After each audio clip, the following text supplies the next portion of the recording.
They started building, they started excavating. You picked up that there were challenges with the excavation and that the excavation was deeper than 3 meters. You alerted the building control officer, who I believe would have then issued notices to the owner, say stop forthwith all building work. Apparently, it seems to me he never stopped. So then the local authority has to go through a process of legal justification to then take him to court and get the court to order him to stop. But you know something, the building inspector never issued any cease works order on anything other than a roof, okay? And everything else was illegal. He never issued one cease works order or stops work order, nothing.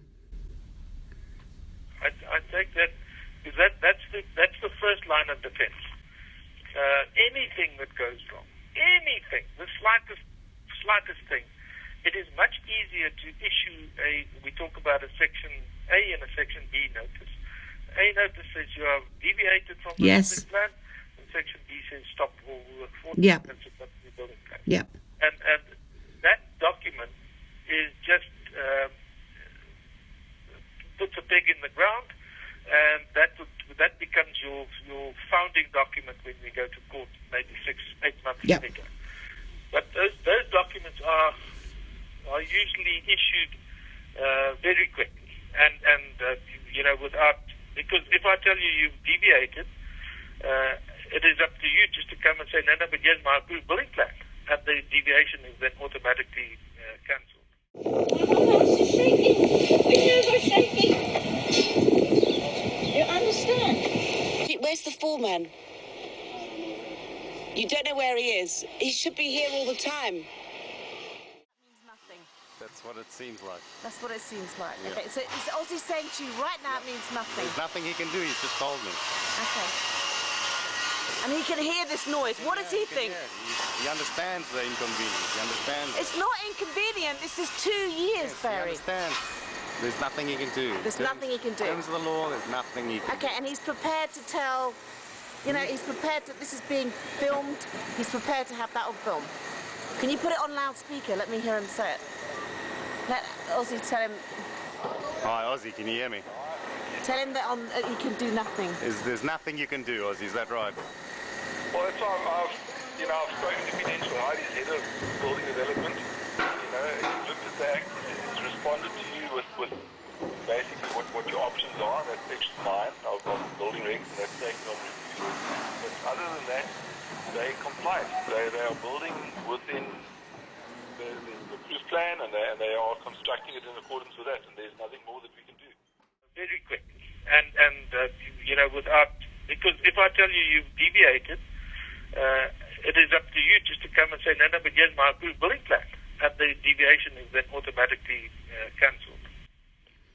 But one thing I'm just quite shocked about is that my understanding, correct me if I'm wrong, that you can put in a building plan for approval, and that the planning people or whomever, the approvers, they only look at certain colours of the drawings.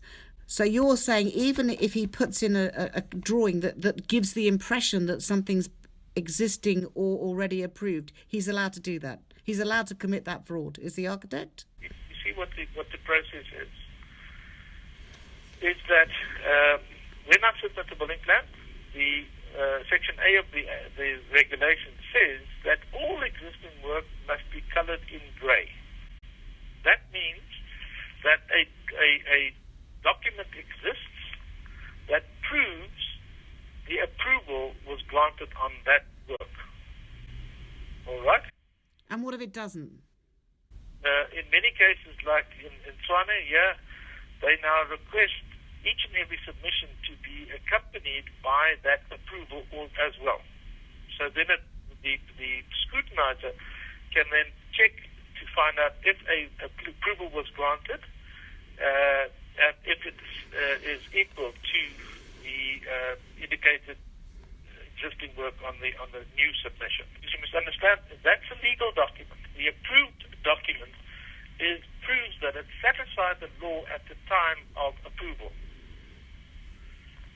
If the laws change subsequent to that, you cannot force retrospectively that those drawings or those buildings be adapted or changed to satisfy new legislation. So that's why it's a very strong legal document to say all existing work that has been legally approved is coloured in grey.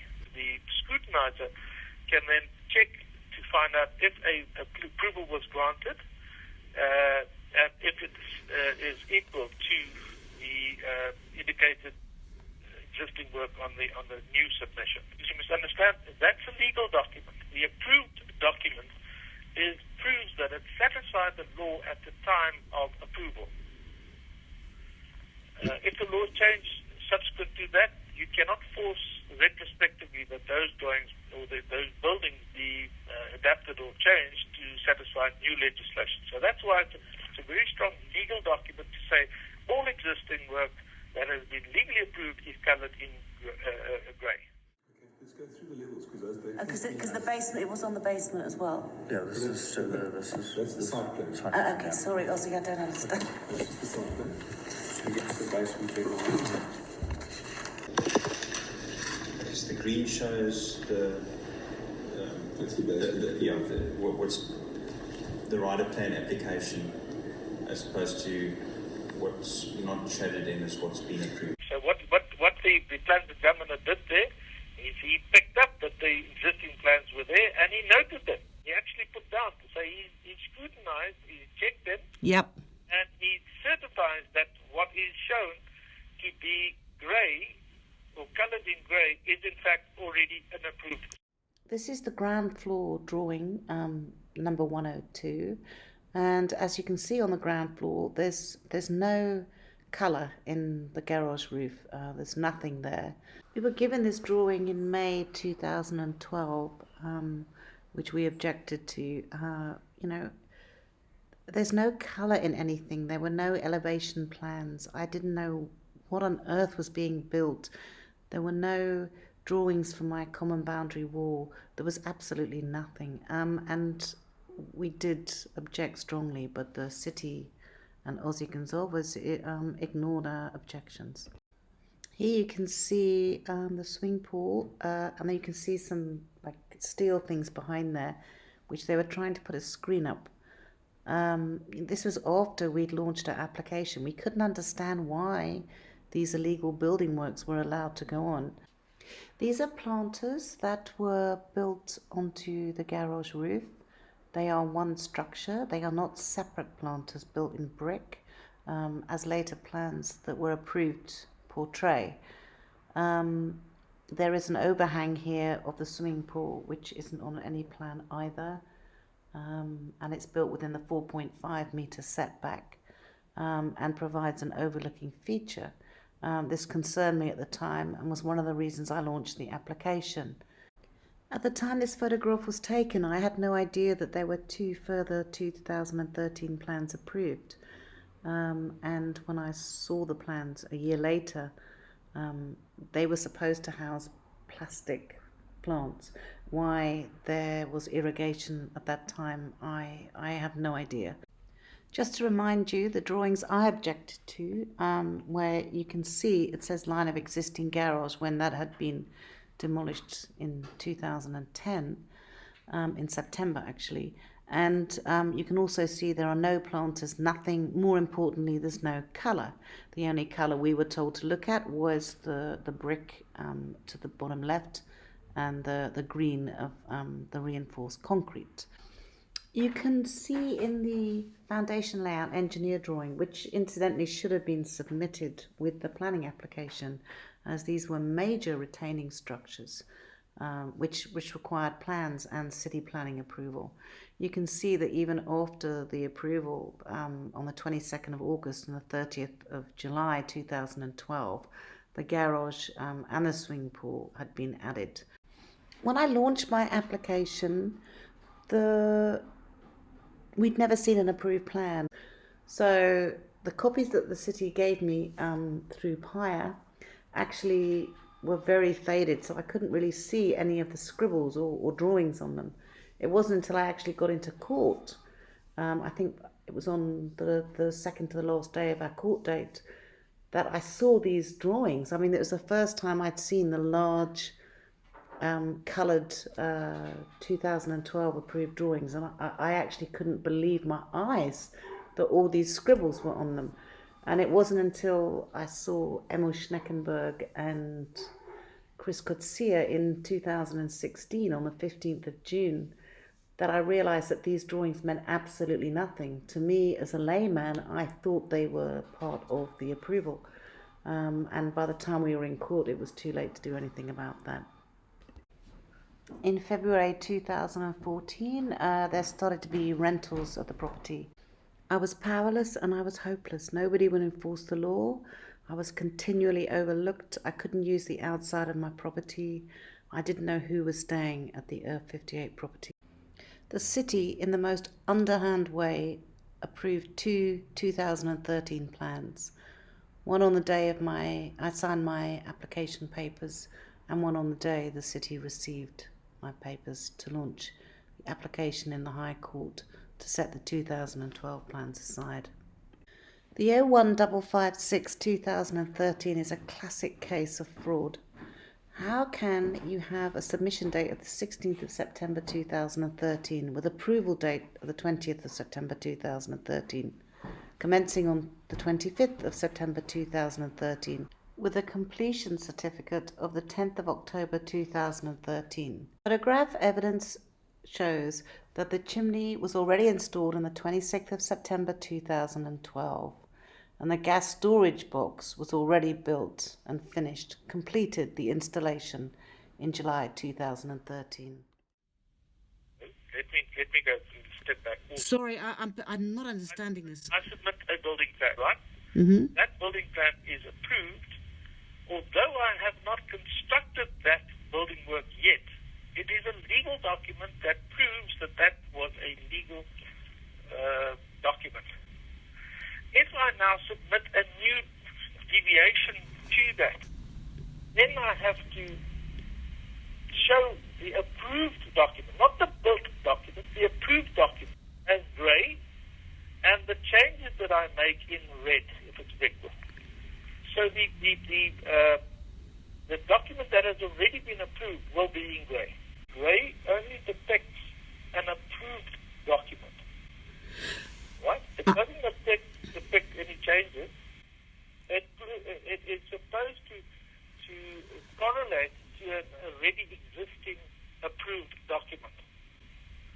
Now, if there are any discrepancies about that, the owner can then be asked to say, please provide me with the approved document that shows that the grey that you've shown on the second submission has in fact been approved.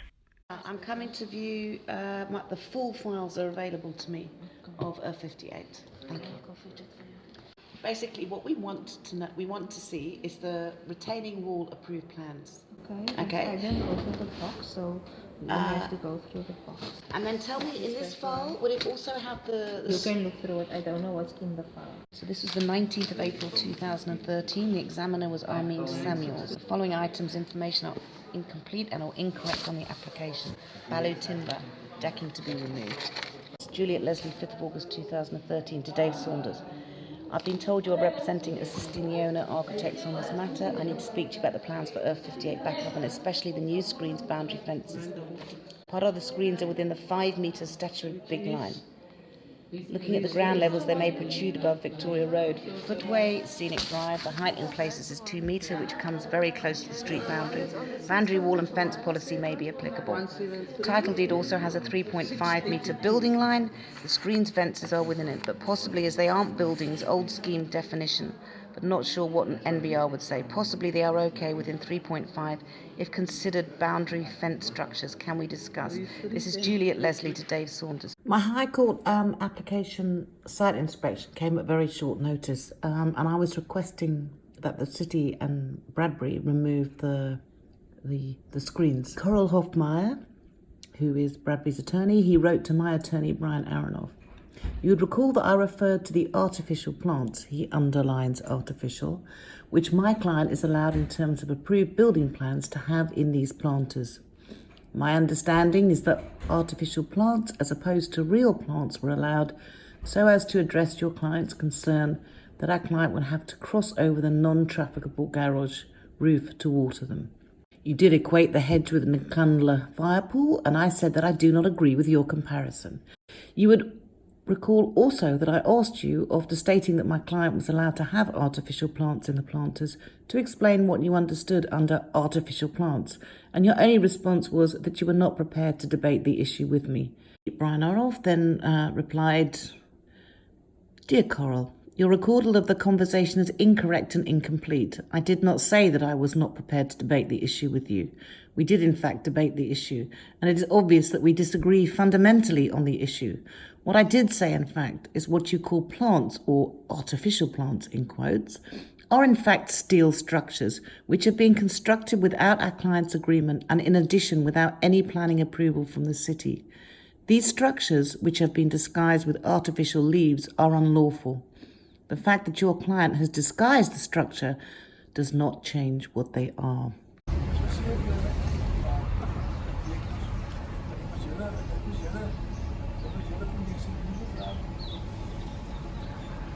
On 31st of October 2016, the city's attorneys Hayes, Ryan Menchies, wrote to me. In bullet point 5 of his letter, he states, we understand your reference to the steel structure, in quotes, to refer to the artificial hedge, which has been erected along the roof of the garage on Earth 58. The artificial hedge does not require building plan approval. Our understanding is that the hedge was erected instead of planters, so to ensure that no maintenance would be required and in order to ensure that the roof of the garage remained traffic-free. The artificial hedge does not appear to contravene the title deed restriction to which you refer. Furthermore, unless the title deed restriction constitutes a township condition, the city is not responsible for the enforcement thereof. I mean, this letter absolutely beggars belief. You can see this hedge steel structure is not only on the garage roof, but it's actually on the swimming pool, which is an unlawful deck. It's an extension of the deck, an overhang into the 4.5 and 3.5 township condition. How can you argue with this? You can't. It's crazy. They have all the power and they can just put anything in writing that's not true, even with photographic evidence. I don't know what one does. I really don't. I think anyone can see that these are structures, walls as defined in the National Building Regulations, that are placed inside unlawful planters. Okay, so this 4th of April 2011, I've got a letter from Aussie actually stating that this is not compliant. So why this is in the file and why I've been given a... We keep all our hard copies. Okay, but I just want to make a record with you that this is a non-approved. There's no stamp on it. Yeah, there's no stamp. So that's not. So that's the, what's this called? The boundary wall details. It's 309 drawing. Yeah, 4th of.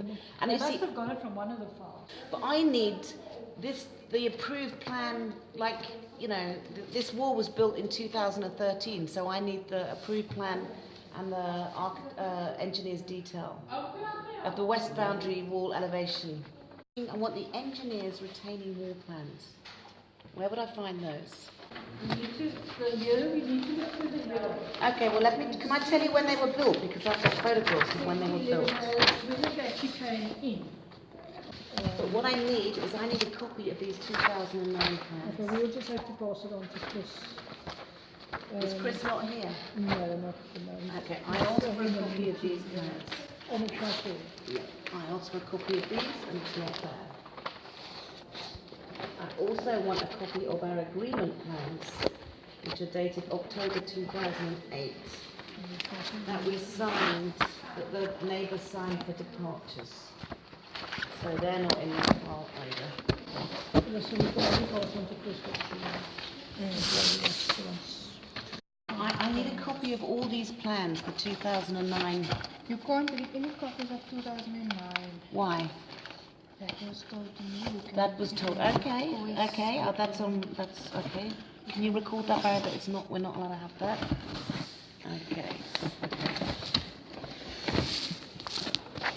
I've got all these, but they're in black and white, so we're not allowed to have 2009 coloured plans.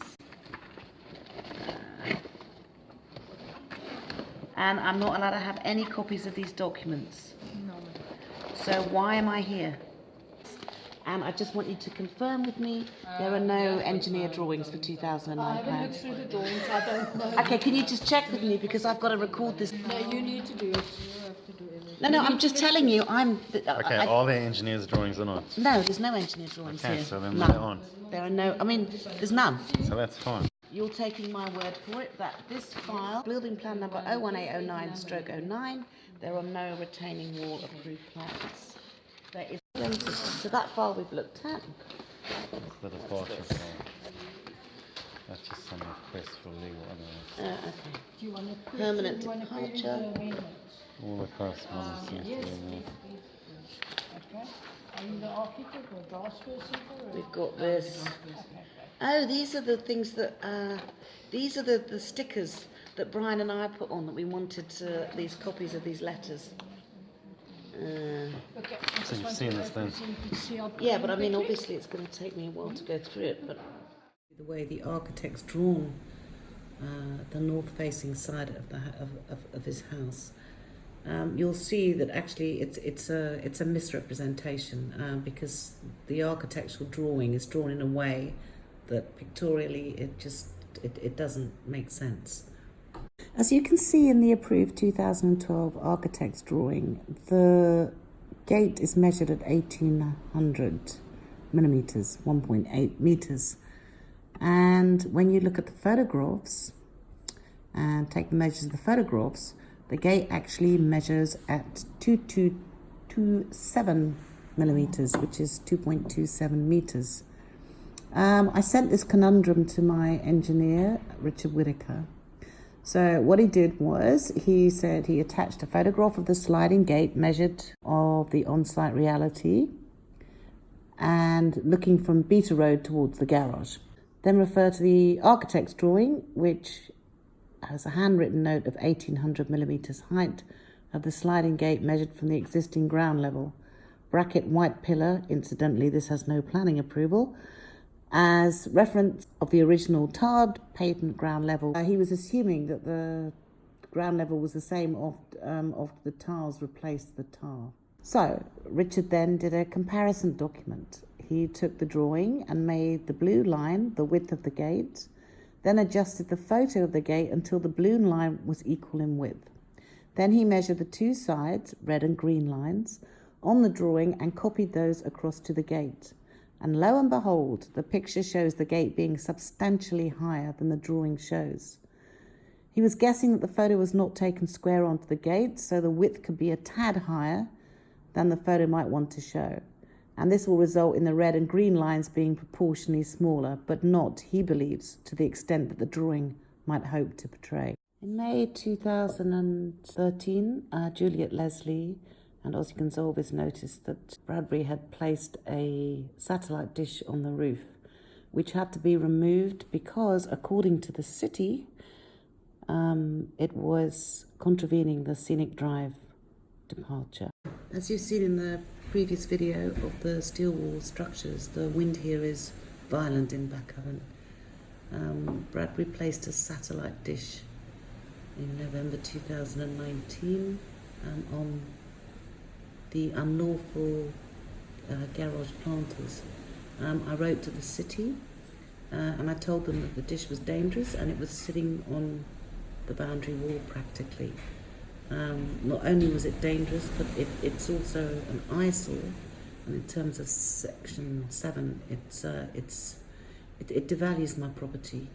Mr Gerber then wrote that the fences and hedges and the satellite dish, they're not covered by the city. He failed to mention the land use management part of this issue. And he finished his email by saying, due to the above and your concerns regarding safety issues relating to the dish, my suggestion would be that you approach the Department of Labour, being the custodian of the Occupational Health and Safety Act. I then replied to Mr Gerber that we are all responsible as citizens and every official that works at the city for being the custodians of the Occupational Health and Safety Act. And he never bothered to reply. demarcate between town planning and the land use management process and the building control process. It's the city, it's their responsibility. It's like the Department of Labour, you know. I mean, there's the construction regulations, the Occupational Health Act, the Constitution. You know, I mean, they all say our buildings must be safe. And if they're not safe, they're unconstitutional. And that, you know, building next door to me is not safe. But if you have people, citizens like you, it keeps everybody on their toes. So don't stop. But I do believe they were negligent, and negligence, you know, and I do believe they lied under oath.